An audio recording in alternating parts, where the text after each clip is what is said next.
बागेश्वर बाबांना हे सांगणं गरजेचं आहे की या महाराष्ट्रात छत्रपती शिवाजी महाराजांचा इतिहास फक्त मार्काचा विषय नाहीये, तो महाराष्ट्राच्या धमन्यात वाहणारा स्वाभिमान आहे, रगारगातली अस्मिता आहे।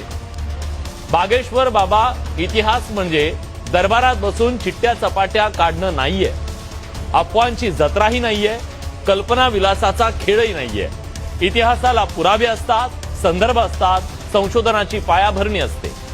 पण स्वतःला शास्त्री म्हणून घेणारे तुम्ही महाराजांबद्दल कुठलाही शास्त्रीय आधार नसलेल्या, दिशाभूल करणाऱ्या कथा सांगतायत। तुम्ही काय म्हणालात?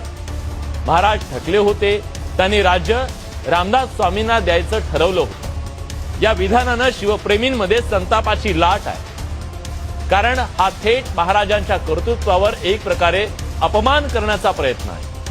हा नेमका प्रयत्न कशासाठी आहे? छत्रपतींचं कर्तृत्व पराक्रम कमी दाखवण्यासाठी, त्यांच्या नेतृत्वावर प्रश्नचिन्ह निर्माण करण्यासाठी, इतिहासाची दिशा बदलून लोकांच्या मनात संभ्रम निर्माण करण्यासाठी? समर्थ रामदास स्वामी महान होते, हा महाराष्ट्र त्यांच्या कार्याचा, त्यांच्या विचारांचा कायम सन्मान करत आला।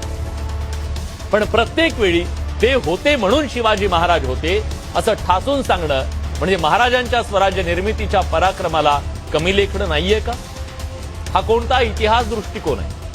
आज समाजात दिशा देणारे काही तथाकथित धार्मिक नेते भरकटलेले दिसतात। काही गुन्ह्यांमध्ये अडकलेत, काही जेलमध्ये अडकलेत, तर काही उगाचच वादग्रस्त आणि बिनबुडाचे दावे करत सुटले।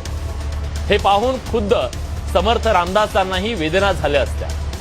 संतांच्या शब्दात सांगायचं तर बुडती जनहे न देखवे म्हणून माझे तळमळे जीवे। आज हीच अवस्था आपल्या समाजाची होताना दिसतेय। लोकांची दिशाभूल होतीये आणि आपण फक्त बघत बसलो तर ही तळमळ वाढत जाईल। म्हणून आता वेळ आली आहे इतिहासाचा सन्मान करण्याची, खोटेपणाला ठामपणे विरोध करण्याची आणि आपल्या महापुरुषांची उंची कायम राखण्याची। कारण छत्रपती शिवाजी महाराज हे केवळ इतिहास नाहीये, ते आपल्या स्वाभिमानाचं प्रतीक आहेत आणि त्या स्वाभिमानावर हा महाराष्ट्र कुठलाही आघात सहन करणार नाही। म्हणूनच सांगावंसं वाटतं, इनफ इज इनफ।